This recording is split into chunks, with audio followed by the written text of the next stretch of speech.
Good evening, everybody, and welcome to the Icecast Live. This is our second show, and with me tonight is my co-host, Lucy Orchard. Hello, Lucy.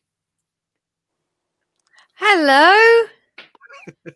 And joining Hello, everybody. Lucy yes, say hello, say hello. And joining Lucy and myself tonight is our special guest, Mr. Monty Nero. How you doing, Monty? Hello. Thanks for having me on. It's an absolute pleasure, mate. It really is. It's been a while since we've seen each other, so it's really nice to catch up as well. Although Lucy was telling us off earlier on the broadcast studio, saying, so enough chit chat, boys, enough chit chat. Let's get on with the show. So I'll do as I'm told. So tonight, I'll do a little intro actually about the Icecast Live, because last night when we did our first show, I was that excited I totally forgot to talk about what the Icecast Live is, and I just went right into it. So just for those who are listening or watching, actually, the Icecast Live is about new books that are coming out and about new creators or creators that are doing something different, and we want to shine a light on these new books that you might not ordinarily be aware of, and we want you to meet the creators and to talk about their working processes and to find out about what the books are about as well.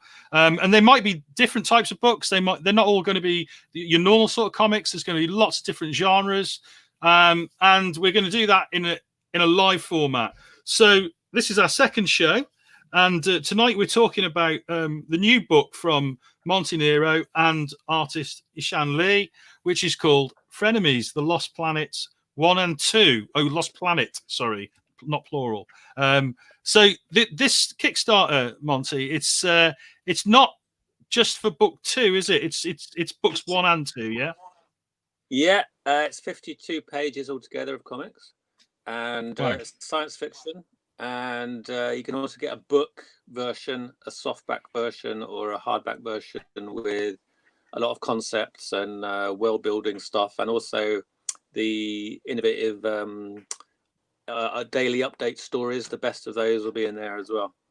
Yeah, I'm really interested in that concept, the idea of doing these daily updates, because obviously when people hear updates on Kickstarter, they used to having just somebody saying, oh yeah, well, we've raised this much, can you do this for us, can you share it, blah blah blah blah. But you're doing something a little bit more innovative than that, aren't you? Can you talk us through the idea behind your daily updates?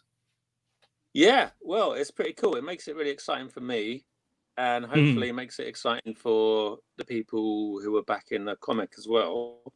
So basically, it's an update every weekday at 12:30, and the update is always a story that expands the story in the comic and tells you something new that you didn't know, or shows you a scene from a different point of view, and they're cliffhangers. So I love the old Pulp Fiction sci-fi. So each episode is a cliffhanger, and the idea is that you don't get any updates about how the sort of totals are doing or anything. The entire Kickstarter is part of the universe of the comic. So cool. So they sort of refer to each other, and there's two stories: the stories in the comic and the stories on the Kickstarter updates pages. They all interact. That is so cool. That's such a creative way of doing it. So basically, as soon as you start getting involved on the Kickstarter, you're already interacting with the universe and the characters. I really like that. I don't think anyone's ever done anything like that before. Yeah, that's cool, man. That's really cool. I don't know. I've not heard of it. I was just thinking of a way to make it creative, because I'm all about doing creative things, and I want to, made this comic with Yisan, and that's obviously a lot of fun creatively. And then with the Kickstarters, I don't enjoy it. Maybe it's a British thing or whatever, but I don't enjoy asking people for money.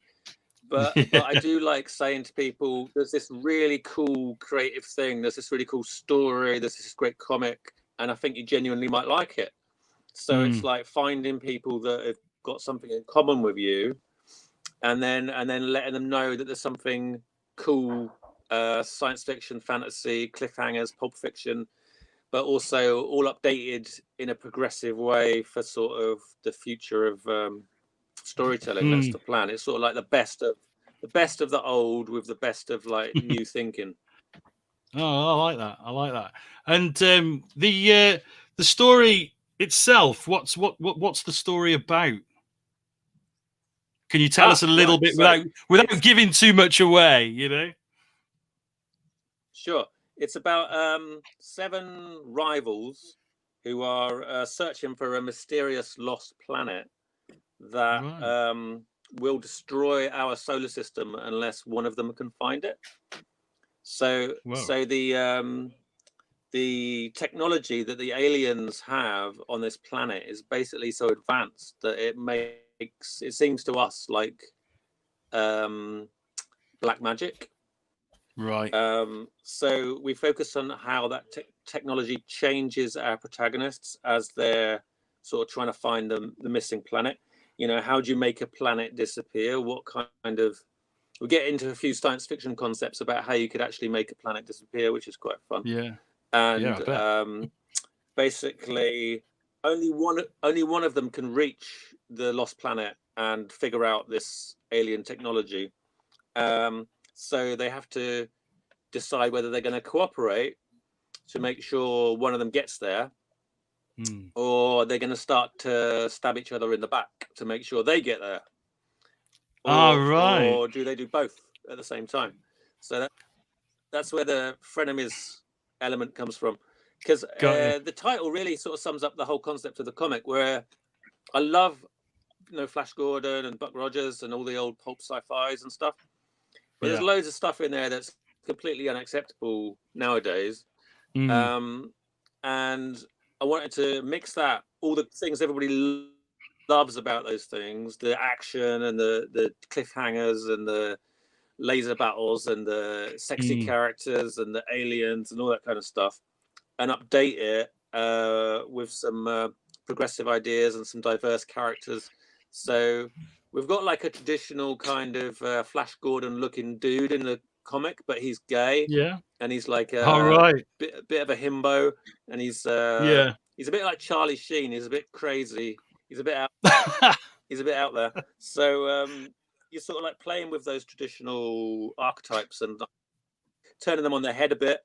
And then the character that's kind of more like acts like how Flash Gordon would act, in the old cartoons. She's like a Irish lesbian. She's black, so she's you're sort of like constantly subverting people's expectations about how people look and how they're going to behave. You basically got 7 very different characters. You got some are straight, some are gay, some are bisexual. They've all got different worldviews. They're all from different countries: America, Korea, China, Britain, France. And they're all sort of like sparking off each other and competing with each other and helping each other. And it's like, is your best friend your worst enemy when there's the fate of the solar system is at stake? So it's like because in that situation you can't. Fresh and interesting. Sorry. Sorry. Like sometimes we'll talk over because of the nature of the streaming. It's very difficult, isn't it, to sort of give a story sort of a setting that makes those sort of characters work sometimes, because obviously at the moment there's a lot of sort of pushback against diversity in comics as well. And I think the great thing about a setting like this is you can always, it's so plausible. I always think, in the future, these things, all these things that divide people, all these labels that we give people, they won't matter anymore, because, we'll hopefully be a much more enlightened society. So it seems to fit that all the characters would be so diverse and would be, different to how the old pulps might show them. I always thought, to be honest, that Flash Gordon always seemed a little bit camp anyway. Would you say that? Yeah. What do you think, Lucy? I think that it sounds like you haven't attempted to insert and crowbar diversity. Diversity has just happened, and that's the playing cards that you're playing with. Personally, speaking. I mean, if you think about the hoo-ha that was caused when they made Doctor Who a female, and you're like, hang on, so you're okay with the Doctor having two hearts, being hundreds of years old and being from an alien? Sorry, I talked over you then. Carry on, darling. Yeah, there's a delay, I think, definitely. Sorry, what were you saying then, Monty, while Lucy was talking? Have we lost audio? We've lost his audio. Ah, that's why. Your audio's gone, sweetheart. We've lost your audio. Can we get him back? It's not my end. I've not pressed nothing. We've had a comment while he's trying to get back on, trying to get his audio back. We have had a comment through from the Night Nerd. Really excited about this book. Sounds amazing. Yes, we agree. We agree, Night Nerd. It's definitely something that, you know. Got him back. Oh, there he is. He's back. Yeah, we lost your audio there, Monty. Oh, there we go. I was wanging on about the Doctor being a woman and how diversity isn't meant to be something that's shoehorned. It's just something that is. There's definitely a huge delay between what we're saying and what Monty's hearing, I think. So we'll have to allow for that, I think. Can you hear us okay there, Monty?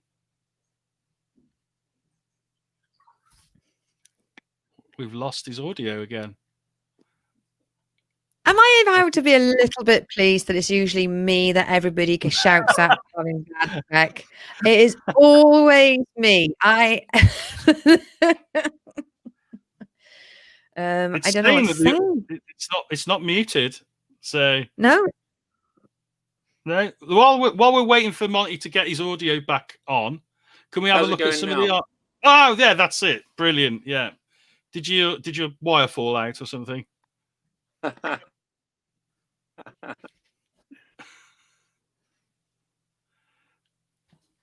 Yeah, it's breaking up again, I think. You're right. And what I try and do. Carry on. Keep going, Monty. Oh, we lost him. No. What? Yeah, it's good. Go. Got you. What I think is what I try and do with all.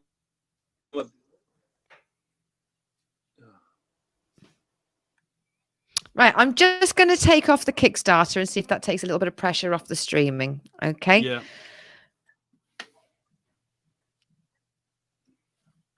I think it's Monty's internet.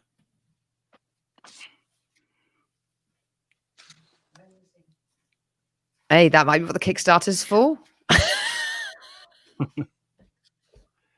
Oh, he's getting up. He's going to go punch his computer.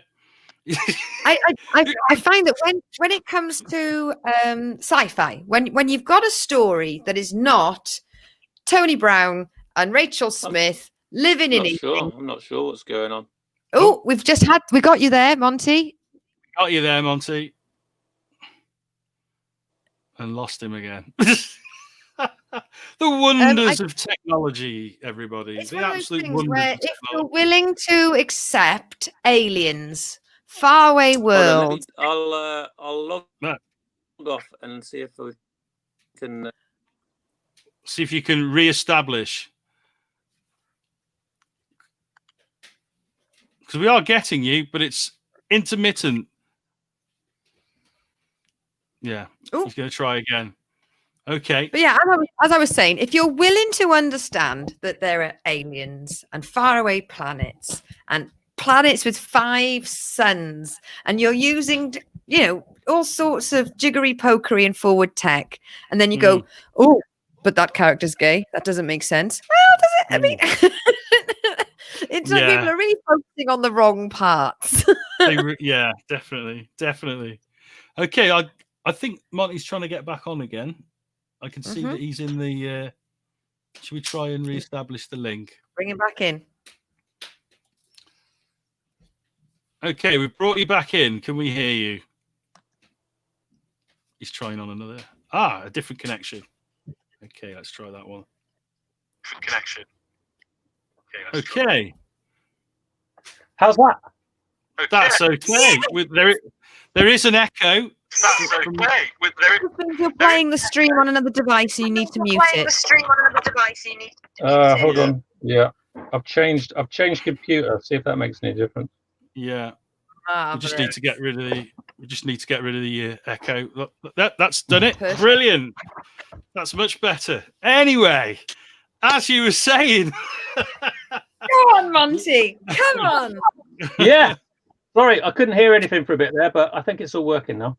Yeah, it sounds really good now, mate. Good. Sorry about that. That's okay. We only lost all of our viewers. No, you're joking. Go for it. Anyway, yeah. So we were talking about, forced diversity in comics, and I think Lucy, was saying that this is definitely not that.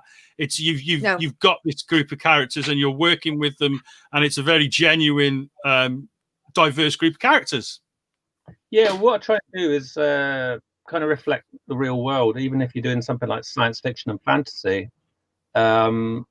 It's important to sort of include things that you see around you in the story, just to make it relevant and to make it real, affecting. So I always try and do that, and I think those juxtapositions and clashes between like the traditional elements of pulp sci-fi and things that we want to see nowadays in society, and just things like you think about your friends, and you think about what you talk about with your friends in the pub and stuff, and how you treat each other in the pub, whether you're transsexual or you're black or you're it doesn't really matter, especially somewhere like Dundee, which is like a university town. So you get all kinds of people here, all kind of intermixing, and there's never, you don't come across any problems generally in day-to-day life. But then that's very different from the narrative that you see about people interacting online and stuff. Yeah. Because obviously you get these huge clashes between people in completely different parts of the world and completely different mindsets. Yeah. And I think that, there's different groups as well, isn't it? Different social groups. I've experienced this myself. I might have one social group, which is maybe, artists and writers and people like that, who are, what, for want of a better expression, very liberal, very sort of open-minded. But then in another social group, where, back in the village where I grew up, it might be very different. They're both the real world. But they are very, very different experiences when you're within that group, and in some groups you can't be yourself still. But I think that in the future, in the time that this story is set, I think it's not optimistic. I think it's realistic to think that that might not be an issue anymore. That was the great thing about Star Trek, wasn't it? When Star Trek started, it had this like very aspirational way of thinking about the future and the way people would interact, and people love that about Star Trek. When you look back at, say, Buck Rogers, which was supposed to be set in the 25th century, everything about it is very dated in terms of its treatment of race and its treatment of sexuality and the roles of the men and the women and stuff.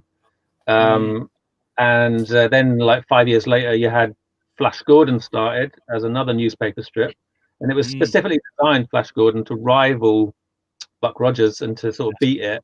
And it was like better art, and there was less words. It was kind of more action. Alex Raymond's artwork was incredible, and it was a big success. But even that had a lot of like Orientalism in it and things that you don't really see in a story. But there's so much in it that everybody loves that's just carried through. Because you think about it, 1924, which is where this archetype comes from, that's a long time ago.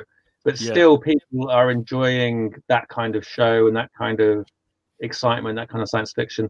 Because there's stuff about it we all love, and you've got it carried through all the way from sort of Buck Rogers to Flash Gordon, and then into like elements of it turned up in like obviously Dan Dare in Britain in the 50s. That was a copy of the American sort of space strips, but they were trying to make them wholesome and educational for kids, because the guy that kind of commissioned it all was like, he was a religious man, and he wanted to educate children and to inspire them. So it's very British kind of take on it all, but at the same time it's very militaristic, and it's about the empire and all that kind of stuff. And then you've got, like, in the 60s, you've got like the Fantastic Four had elements of that, with all the Kirby sort of space stuff that sort of took elements of these kind of strips. And then in the 80s, Alan Moore in all his Future Shocks, basically lots of Alan Moore's Future Shocks are all about his love of 50s and 60s science fiction. And he's kind of like regurgitating it, repurposing it, and satirizing it and all kinds of stuff. Rocket Red Glare is one of the real classics in that genre. So and then right up to the modern day, you know, you've got I just read this today, they're going to redo a sort of Buck Rogers series in the style of Battlestar. I was reading about that. That sounds really interesting. So they're going to do a TV series, a movie, an animated series. Wow. Yeah, and I love the way they're still advertising it, because they've got no imagery, so they're advertising it with the old Buck Rogers from the 80s, which is playing on the old nostalgia, you know. But I mean, I did love that show. I did love that show growing up. You know, I had the sticker album and everything. It's it was the idea of it, wasn't it? So the actual show, you'd be sort of conscious as you were watching it. It was often quite boring, but the idea of it was so exciting, and you were just waiting for like the spacecraft to take off down the chute and blasting to begin, and that's it. And it was all like repeated scenes, wasn't it? Because it was Glenn A. Larson, wasn't it? So like Battlestar Galactica, they they had all the stock footage that they, every time a ship got destroyed, it was the same shot of a ship getting destroyed. But we didn't care, because we were like 9 or whatever. And then of course they went on the second season. They went on the long. It was a different format, because they went on a long voyage, didn't they, with a base ship or something like that. A long time ago. I don't like it when they change their format. It was the same with the A-Team. When you change your format, you just you're dead. I think like see it through with some commitment to the bitter end. Stick with it. Yeah. It was really weird when they changed that. And I think, it wasn't the same again, was it? Because it was all about the characters and the interactions between the characters. You just loved, the fact that there was this like sexual tension between Buck Rogers and the two female leads. And all the stuff with Tweaky. It was all about that. It was like a little soap opera in space, wasn't it? Yes. As soon as they tried to do Star Trek, with the voyage, it sort of just all fell apart, they sort of lost that element. That wasn't Sorry, Lisa. Can I just bring it back to Star Trek? I was listening to David Tennant does a podcast, and he did a podcast with Whoopi Goldberg. Yeah. And she said how monumentally important it was for her to see Aurora when she was younger, to see Aurora, to see a person of color, a woman of color in space. I mean, when you've got a TV series where people are like tribbles, completely understandable, an interracial kid, I really think your priorities are a little bit skewed there. And it was her that actually it made such an impact not to see a woman of color on TV, but a woman of color in space. That she then personally wrote. Well, she was friends with Geordie LaForge, and she passed the message on that she wanted to be in Star Trek. And he told Gene, and he laughed it off. And when she saw him back again, she went, "So, what did he say?" He said he wouldn't believe me. She then had to write to him personally, and that's where we got Rhea from. But the fact is, as a woman, as a young girl reading comics, it's so important to see women in comics that don't just have a thong and perfect 45-degree breasts, that they are just women. They are just women. And I love the images that you have got in this Frenemies already, because it shows such an array of not just color or race or sexuality or gender. You've just gone, this is it. And I think that's so amazing, because there's going to be somebody who matches one of those characters that goes, oh, somebody like me is in that book. And they are still sexy as well. That's the thing. They don't have to stop being sexy. You know what I mean? It's all Yisan. She's just the perfect artist for this sort of thing. She's brilliant with characters. So I knew as soon as I came up with it, I knew I wanted her to draw it. So it's just a matter of like, would she be available? And you know. So you had her in mind, did you? When you created the universe, wow. you wanted to go. And I wrote it, and then I knew her because she's always so busy. You know, she's so popular, and she's doing stuff like Image and all this stuff, and Dark Horse, and you think like, well, she's not going to want to draw my comic, is she?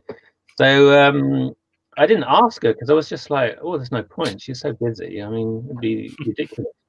Don't ask, you don't get. Yeah, but in the end, we'd always got on quite well, you know, because we sort of met. I think it was at one of your cons actually, Shane. We'd met. Possibly. Yeah. And then we were sitting next to each other, you know, at the tables, and we got on well chatting. And then we went out that evening with her husband, went dancing, and we got drunk. And that's always a good way to. That sounds about right. They were a bit wild, some of those conventions that we did, weren't they? Those are the days. So, we got on really well, and eventually she just sort of dropped me a line and said, "Have you got anything you'd like me to draw?" And I'm like, "Well, I actually have this script here that I wrote with you in mind." So, and then like the first take, she just came back with those characters that were. I described them, and she came back pretty much with the finished designs, and it was beautiful. Perfect. Lucy, can we have a look at some of those characters and we can find out who they are and what they're about? So this is beautiful. Who's this? Thank you. That's actually one of my drawings. That's Kai. So she's a Chinese linguistics expert. She's got a very obsessive interest in one of the other characters, Professor Min Young, and that all centers around something that happened a few years ago involving one of the dubious archaeological expeditions that Professor Young goes on from time to time. So there's something disturbing going on with Kai. She's really nice to everybody, and she gets on with everybody, and she's lovely, but there's definitely something sinister going on under the surface there that comes to the fore as you go through. So she's one to watch. I just want to stop you and go, what makes it dubious? Tell me everything now. You have to read the books to find out, Lucy. Like dubious? Come on, that's bait.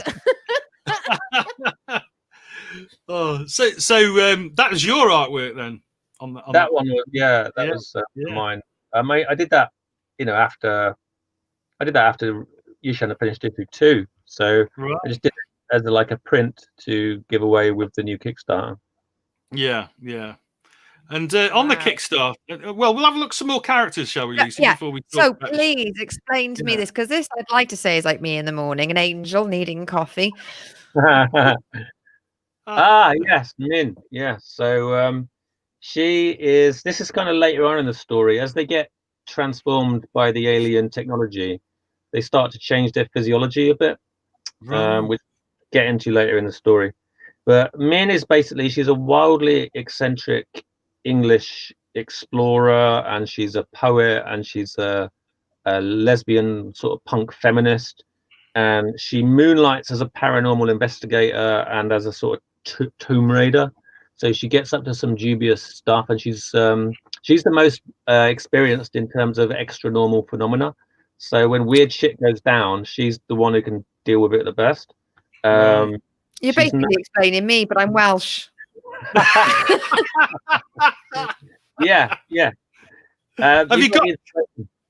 You talk about diversity. Have you got any Welsh characters in there, Martin? Yeah, exactly. What about the Welsh? Not in this one. You have to talk to Rob Williams for that. There's some hope there. There's some hope, Lucy. We'll get a Welsh character. Yeah, you don't see many Welsh characters in comics, do you? I think it's severely lacking. Rob's done a few. Yeah. He got some good ones in 2000 AD with some great accent work on the old dialogue balloons. So they were definitely good.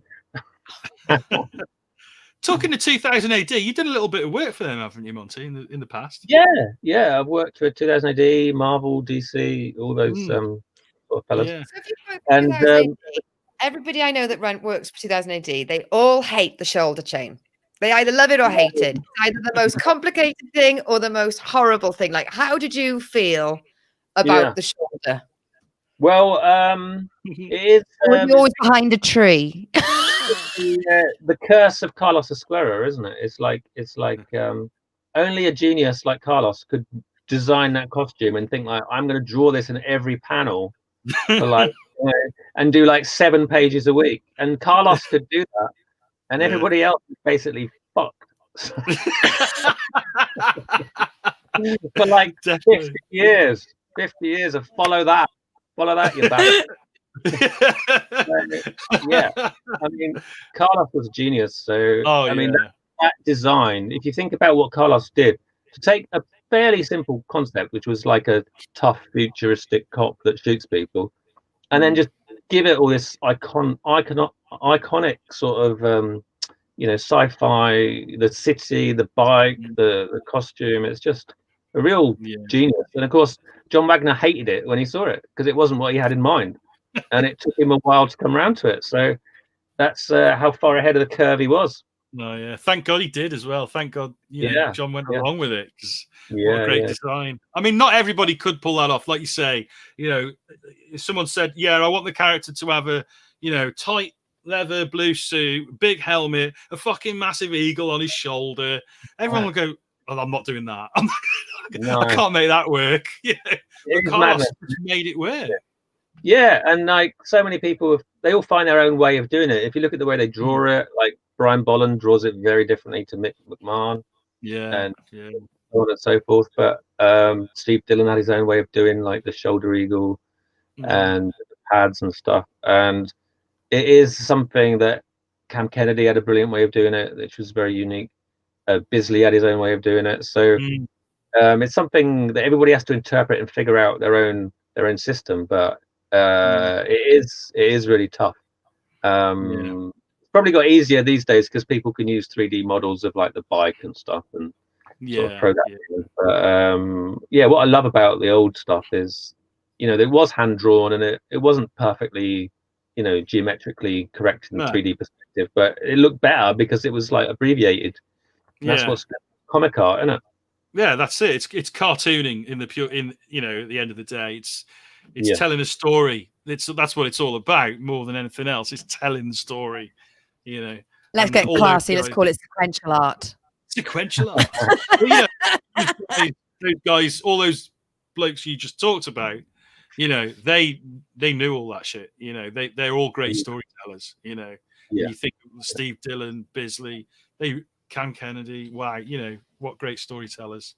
So going back to yourself. You've had an interesting little career actually, because I remember when you did Death Sentence, which was with Mike Dowling, I believe. Yeah, another genius. Great artist, and that was a co-creation, wasn't it? Yeah, we worked on that together, and you're just very blessed to work with someone that talented, because it wouldn't have been anywhere near as successful without him on board, and. After that, of course, we had Martin Simmons did like 9 issues for us, and again, brilliant artist who's now gone on to like massive things.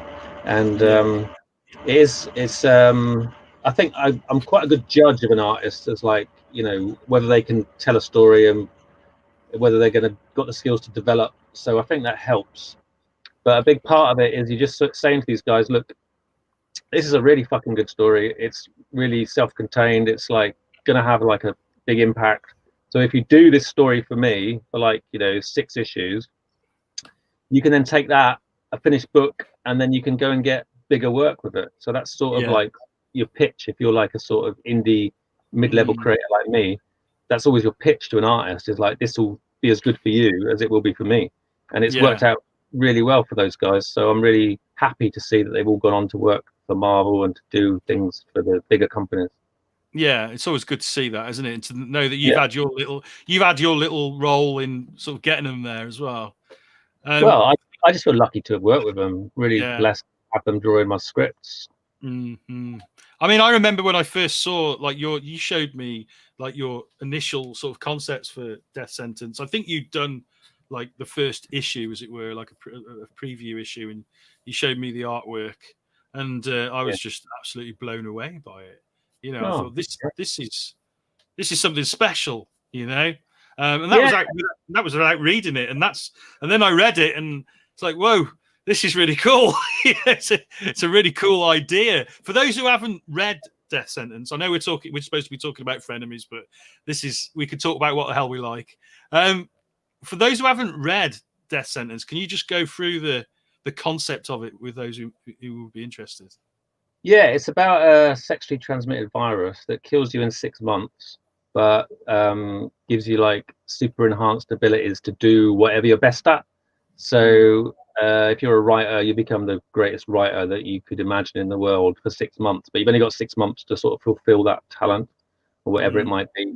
So Verity, the main character, she's an artist, and she's trying to like figure out, you know, how to fulfill herself before she dies. And then because of the virus being so virulent and killing people in 6 months, there's a lot about it's crazy how prescient it's been to what's happened this year, sadly. There's loads of stuff in the comic that is very similar to what's happened this year, as far as there being lockdowns, and they just stopped couples who are living in different houses from sleeping together, which also happens in the comic. There's stuff in there about the London riots happening, and there's stuff about Black Lives Matter happening, and sort of protests with the police. And it's like very it's very prophetic, mate. It's prophetic. Yeah, isn't it? It's sad. It's sad how similar, because when you're writing it, you're thinking like, this is satire and this will never happen. You're sort of like you're taking a real situation, you're researching it as far as all the viral stuff, and then you're extrapolating how a government might react in the worst possible circumstances. and and lo and behold, here we are. So, I mean, were you thinking that when it was all when it was all rolling out, all this stuff with COVID and the government's reaction, were you thinking to yourself, bloody hell, you know, I thought this was science fiction and now it's happening? That's exactly what I thought. I thought like I thought I was exaggerating. I thought I was being deeply satirical. I thought this would never happen in this country. So to see it happen is really sad. Really sad. And the artwork isn't as good as the comic either. Sorry, Lucy, what was that? I was going to say, that's inspired me to ask you. Okay, 2020 is one of those years where the surprises they will not stop. So I open a box tomorrow, and all of a sudden, your comics are up against the comic book code. How many of them make it through? None. No. all That's a dinosaur.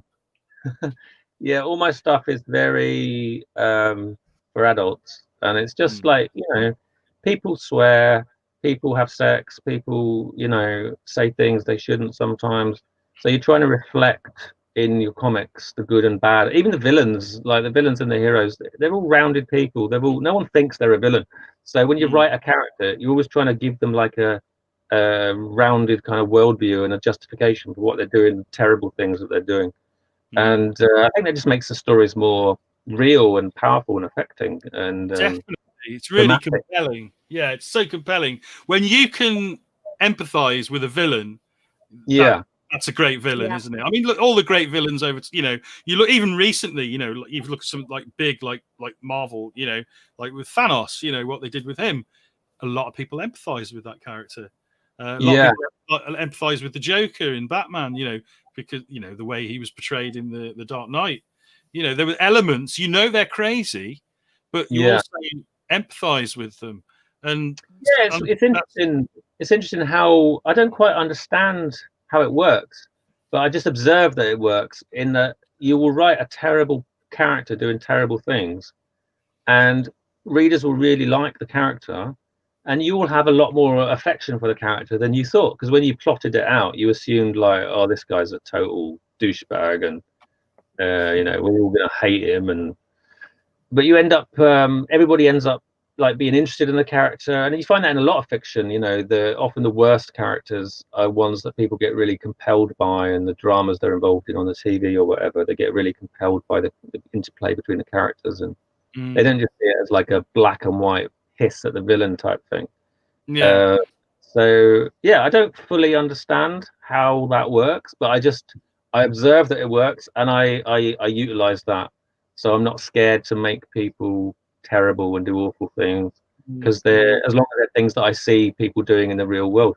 And I think it's quite often useful to satirize them, because I try and make my stuff funny and entertaining, and you sort of satirizing people and sort of pointing out, you know, how their worldview is like, you know, flawed, but in a funny, entertaining way. And then lo and behold, 4 years later, you realize that you weren't even joking. It's the reality, the reality of our life. And then it gets scary. Yeah, we've even got, in the second book, Death Sentence London, we even had Boris Johnson is the main villain in the book. Because I just looked at Johnson when he was the mayor, and I just thought, this guy's a fucking joke. He's like, I did a lot of research into his history and how he's come through his life and his university days, and then all the shit he got up to when he left and started working for newspapers, and some terrible stuff. And the guy has just got no moral center and no ability to properly do anything. He's just bluffing his way through the entire thing, and he's got a very charming, media-friendly persona and a way of sort of bumbling his way through difficult questions. And the bottom line is, you end up with someone who literally cannot handle the gravity of the situation that we're in. And it doesn't, and sadly, it doesn't matter how much I satirize that in a comic book, or how much I point out what a RC is. It's never going to make any difference. So you feel a bit powerless at the end of it. Yeah, and I suppose that it's nice to have that outlet, isn't it, with, you know, fiction and satire, because you do feel a bit powerless when in these situations. But with your characters and the situations that you create and the satire, you can take a little bit of that power back, perhaps. Yeah, I mean, it is quite cathartic, and you can have a good laugh. I try not to be too broad with stuff. I try and keep it real. I try, like I say, I don't even Boris Johnson, the character that I've written in the comic, is like a sort of portmanteau of Boris Johnson and Tony Blair. So with a lot of other sinister shit going on. So it's even them, I try and write them as real people with, you know, rounded sort of like good points and bad points and stuff, and that's sometimes quite hard. Yeah, it's challenging. We've had a question from the Night Nerd who commented earlier. Could we ever see a Montyverse where your books cross over? Yeah, yeah, definitely.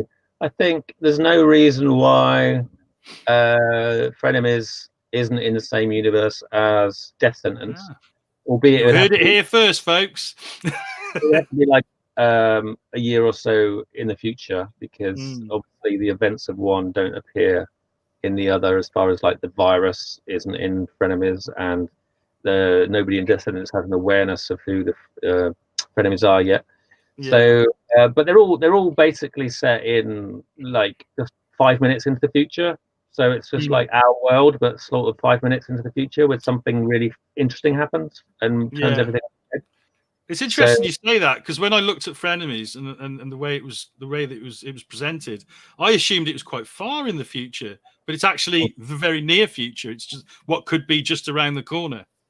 Yeah, what happens is they're studying this ancient artifact at the university, and something happens which they think is an accident, but actually, as you read the story, it turns out to be something a lot more organized.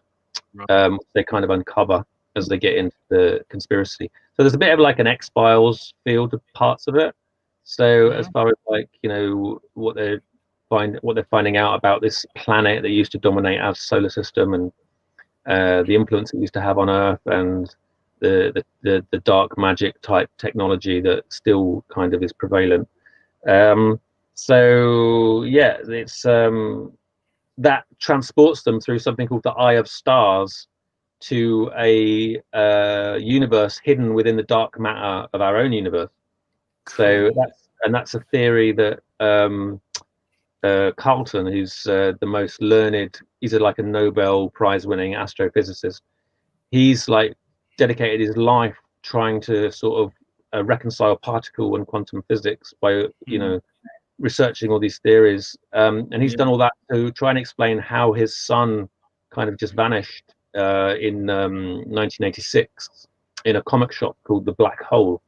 So he's sort of driven. Is this where I really debase myself? Is this like in Dark Materials? I mean,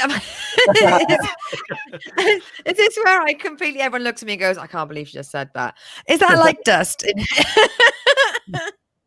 I don't know. I've never actually read that one. So it was on the BBC just before last year, before the world ended. I mean, there are similarities there, obviously. It's not a trope by any means, but there's definitely some similarities because what happens in Dark Materials is that there's this substance called dust, which I believe is a sort of conduit to another world, and people just disappear. And it's in the dark matter in the other universe. So a good idea. It's a good idea because Philip Pullman also had it. So there you go. You're in good company. But that's interesting. I really like these ideas. It's so, it's really compelling. Lucy, can we see some more characters and find out a little bit more about? So this is the amazing picture that Monty sent. So it's 2 covers next to each other, and I think that is the best way to show all of your characters in one big, massive frenemy hit. Yeah, cool. And they look glorious. Yeah, it's Yisan on the left, and then Craig Patton, who's the cyberpunk artist from Scotland. He's done the art on the right, which has got a beautiful kind of 80s sci-fi vibe sort of thing. So here you've got Jamelia at the front. We already went over her, didn't we? We went over her. Pi on the left. We went over her. Minerva at the back. She's the other one we talked about, the professor who's into like paranormal investigations and stuff. Right. Delphine on the right. She's really funny. She's a French philosopher and cosplay queen. So she'll give you like sex and deep musings about the nature of the cosmos all in one handy Instagram post. So because she's French, she thinks she's superior to everybody else, and that's not generalizing about French people at all, is it, Monty? So she's a lot of fun, and she's in love with Sunny. She's well, more like Sunny's in love with her. Sunny and her are in a relationship. Sunny's the youngest character, right? And he's like a child prodigy, and he's like half South Korean, so he doesn't know his father, and he's got a very strained relationship with his mum as well. And basically, he's the brightest member of the group, and he designed the scanner that they're using to find the alien planet. But he's like very shy, and he's very unsure of himself. And Delphine kind of exploits him and takes advantage of him quite a lot. So I think we've all seen relationships like that. Yeah, definitely. I love the way that you're developing the relationships in the story like that, because so in these sorts of stories, in adventure stories, you don't get that sort of relationship and character development. It's all very what you might call cliched character. Yeah, that's what I wanted to get away from. Yeah. Because I knew I wanted to do lots of laser blasting and alien armadas and bad guys and all that kind of good stuff. You've got to have a lot of original shit to mix in with that. Otherwise, it will just be like, oh god, we've seen this so many times before.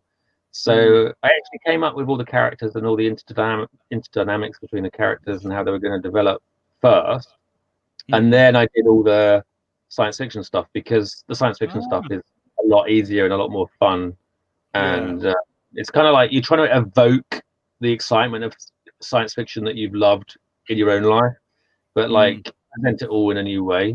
So you're trying to like give people the same vibes that they had when they first saw Star Wars or something, but just make it so it's like not Star Wars. It's not the same thing.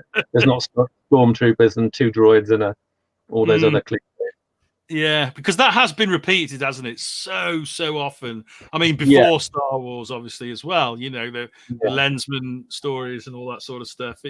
That's Yeah. like a formula that's sort of propagated itself right through science fiction. Well, not even science fiction, more science fantasy type stuff.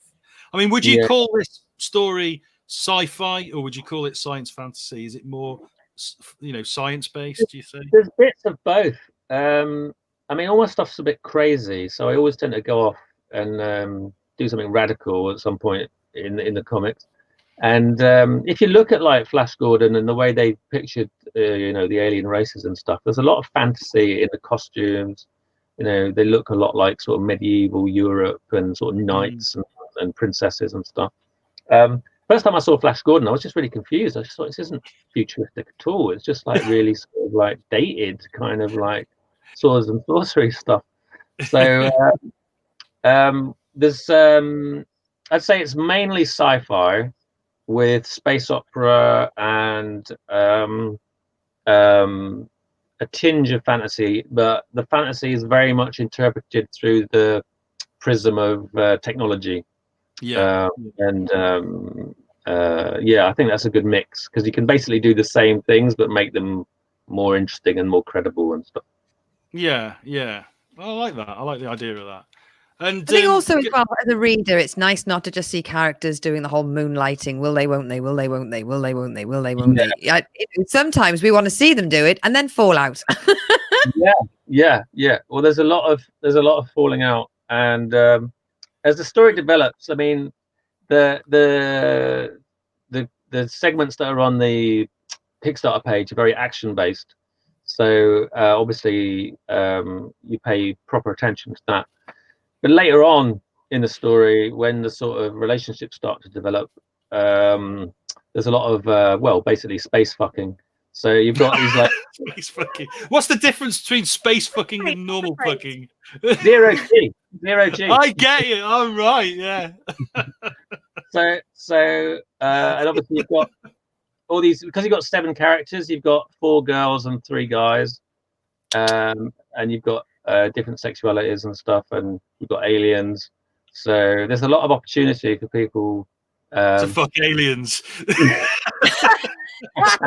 It's just like Star Trek. It's just like, I'm gonna when we land on an alien planet, who can I fuck? That's basically what Kirk did, wasn't it? It's only going on that one.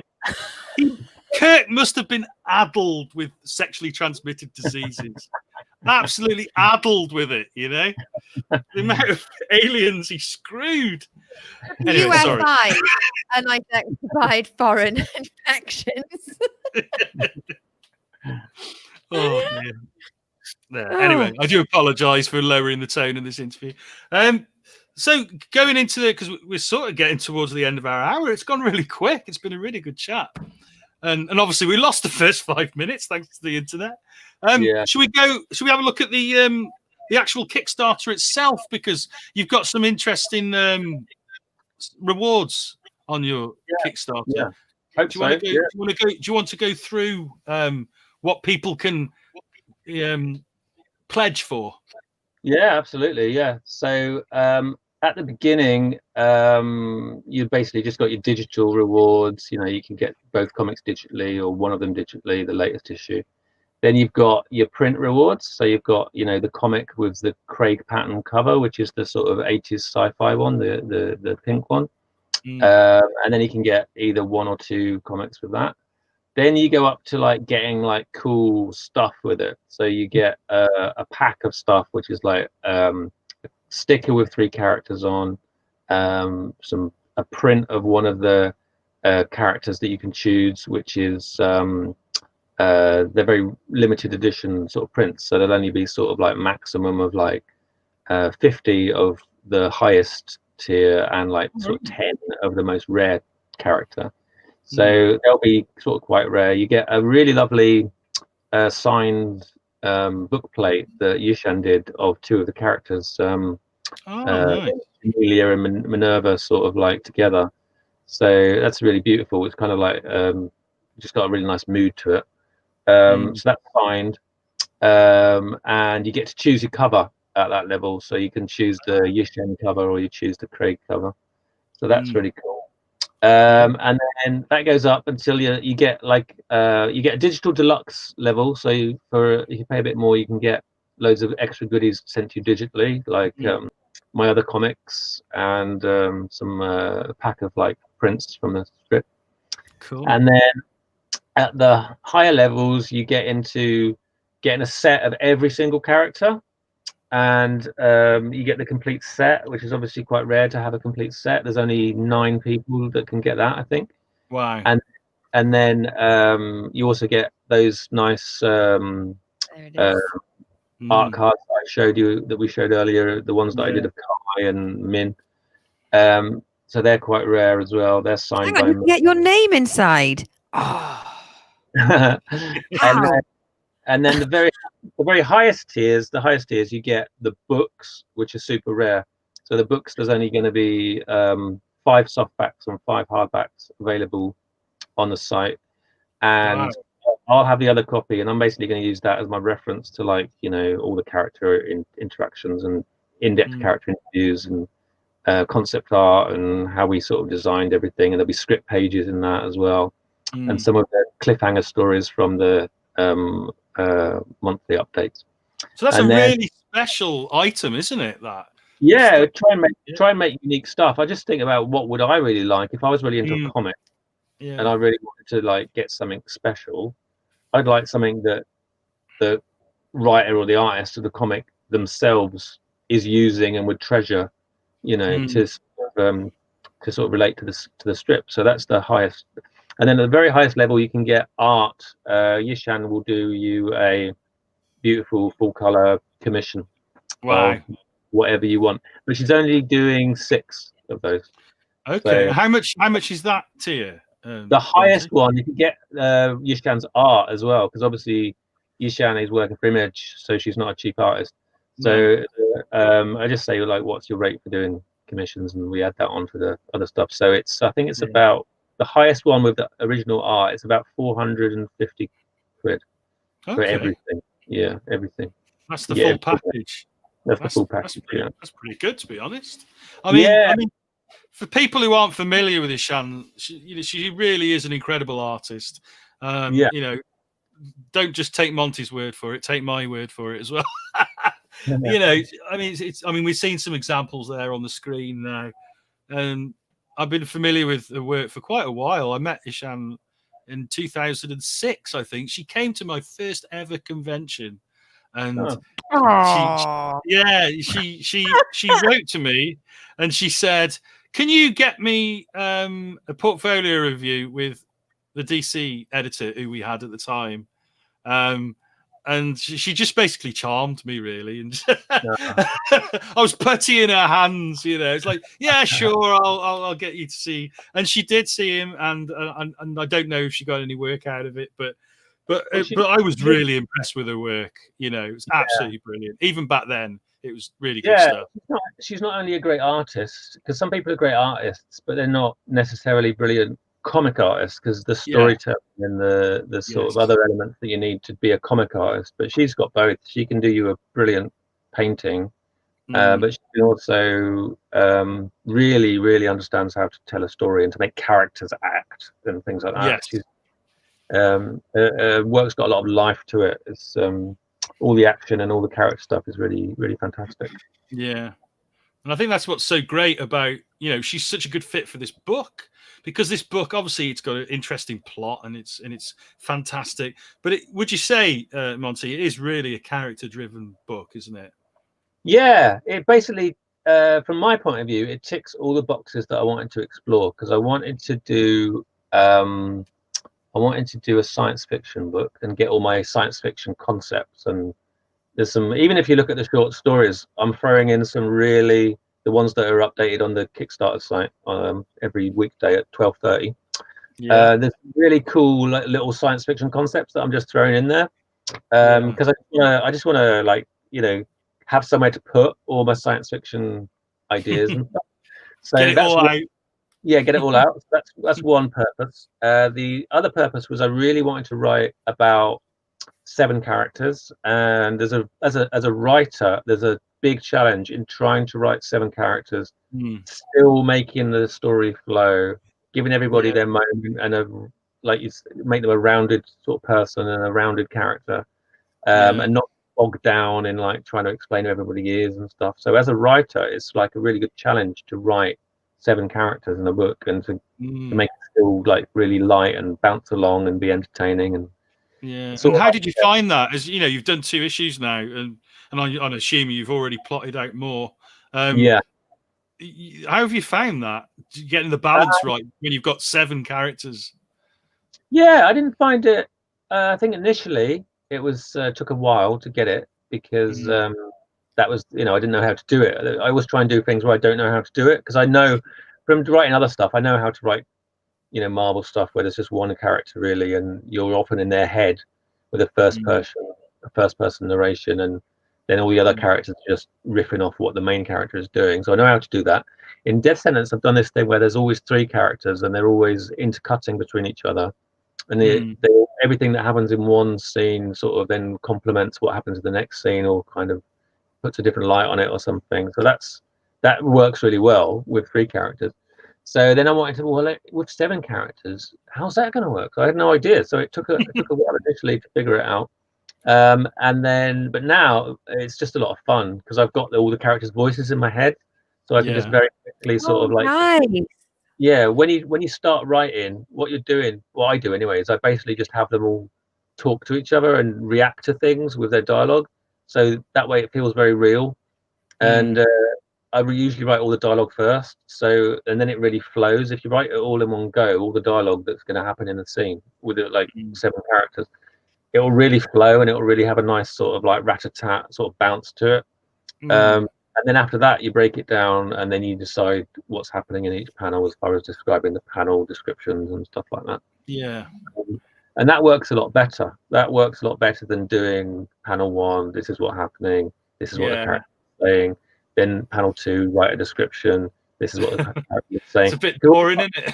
Well, what you find then is that people's dialogue doesn't flow as it does on the page. On the page, all people are reading, they're looking at the visuals, but all they're reading is dialogue and the captions. So they're reading all that in one sort of flow, and they'll get through the whole comic in sometimes 5 minutes. So it really is like a stream. To them, it's experienced as like a stream. So as a writer, you have to get as close to that as possible when you're writing your stuff. And I find the more I interfere with that, the more stilted it kind of becomes. So I try and capture and keep that flow to what I'm doing. I've caught myself doing that. I've absolutely practically inhaled a comic, and then I've had to actually go back, make myself go back to page when I go, oh, they're there. Because I just have been waiting for it for so long, and I finally get my hands on it, and I'm like, I don't mean to ask you sort of a non-artisty, writery question, but say, for example, I donated a pledge of £3, and then I found myself more able to donate more the next week. Does that then automatically link into an £8? Do you know what I mean? Can I build upon my pledges to get to the higher levels? Basically, if you back a £3 pledge, then you're a backer of the comic. The money doesn't actually get taken out of your account until 2 weeks after the campaign ends. So that'll be like the end of. So when you can give, you can give a little nibble, and sort of. Well, it's a pledge, isn't it? It's not. You're not paying anything in until it's finished. So does it come out of my bank account when? Yeah, it comes out of your bank account at the end. You just put your card details in when you pledge. So at any point in the campaign, you can say like, all right, well, actually, I'm going to be a bit more flush than I thought, so I'll up my pledge to sort of £15, and I'll get this other cool stuff instead. So you can do that at any point right up until the campaign ends. But then nowadays, with all the technology that surrounds Kickstarters, like backer kit and stuff, which is when you get sent a survey at the end to basically tell you what you've ordered and when it will be arriving, and if there's any options that you want, like a certain cover or a certain thing that you need, you tick all that off and write it into the survey. But when they do the surveys now, you can also then still like add on things if you want to from the sort of campaign. If you would decide you want an extra comic or something. I didn't know that had been brought in, so you can upgrade at the end. Yeah. So Because that's just it. At the moment, people have either got money or they haven't, kind of thing. And it'd be really annoying to think I've missed out by only giving 3 when I could now give 8 or 12 or whatever. And it would be nice to know that people can increase their commitment to your project. You can if you want to. So that was brought in really by third parties who were writing all this software to sort of interact with what Kickstarter were doing. But because it's worked so well and people are really enjoying that part of it where they get to sort of like choose extra stuff at the end, Kickstarter have now integrated that into their own website. Brilliant. So it's now become part of Kickstarter. It's a new feature on my campaign, actually, is that you can add on add-ons as you're in Kickstarter if you want to. So, that's really cool. That's really cool. You can see how that works, can't you? Because how often do people think, "Oh, I only pledged for that, but I've got a bit more money now." That's a really good way of squeezing a little bit more out of everyone, but also giving everyone a little bit more choice. Going backwards a little bit. I will let you go in a minute, Monty, because I know we've gone over our hour, but I just want to ask one little more question. You were talking about you hear the voices of your characters now. You've developed them. Is there anyone in mind? Is there like, do you have like actors in mind or people that you know in your life in mind when you hear those voices or you think about those characters? Are they sort of influenced by anybody? Yeah, I do that sometimes. Like anyone that read Death Sentence will know that one of the characters is sort of very heavily based on Russell Brand. Because again, I thought a lot of what he was doing was so outrageous that it was just ripe for satirical kind of dissection. So in fact, the whole of Death Sentence, the first book, just basically rips and highlights some of the very dubious things that were going on in the noughties in sort of like popular culture. So I do, and obviously in the second book I had like a Boris Johnson type character, so there was a lot of that sort of stuff. So is this carried across? Is this carried across into the new stuff? No, I've found actually with Frenemies, all the characters have emerged as their own people and their own voices, and that did take a while for me to actually hear them all as unique, rounded people, and to be able to write them quite quickly now. Because a lot of the times you're thinking like, well, they could be that kind of person, but is that not something I've seen before, and is that not a little bit cliched or boring or whatever? And you don't want to just go straight to the first voice that comes into your head when you think of like a sort of really sort of kick-ass sort of black woman. So you've got to like dig deeper than that and think about, well, what kind of black people do I know, and what sort of characters would they like to see in comics and stuff like that. So that's why Jamelia, she's like she's Irish, so she's got an Irish accent. So because I know a couple of girls from Ireland, and I've got Irish family and stuff, and it's just they don't see people like that, don't see themselves in a lot of popular sort of science fiction, pulp fiction.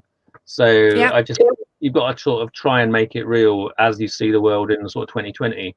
So there may be amalgamated characters then of people you've met, not a single person, but just from people that you know.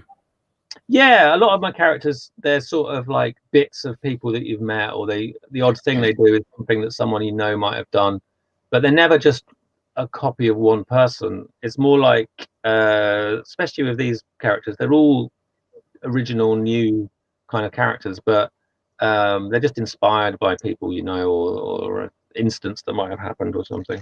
Yeah, that's cool.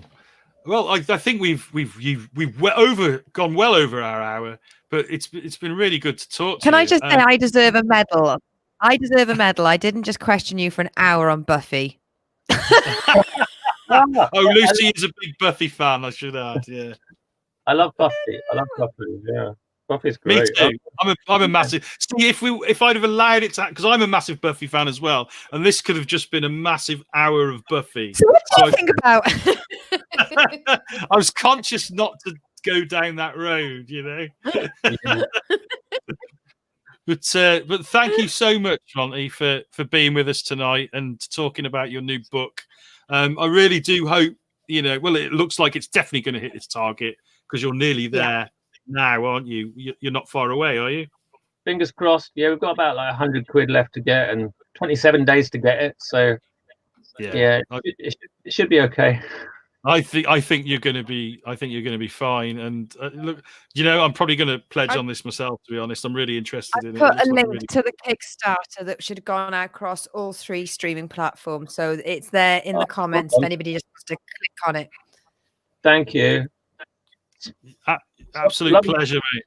Lovely talking to you. And you, mate. Yeah, really good to talk to you. Let's hope next time we talk, it's you know, face to face and not on the screen. Yeah, that'd be and nice. All about Buffy.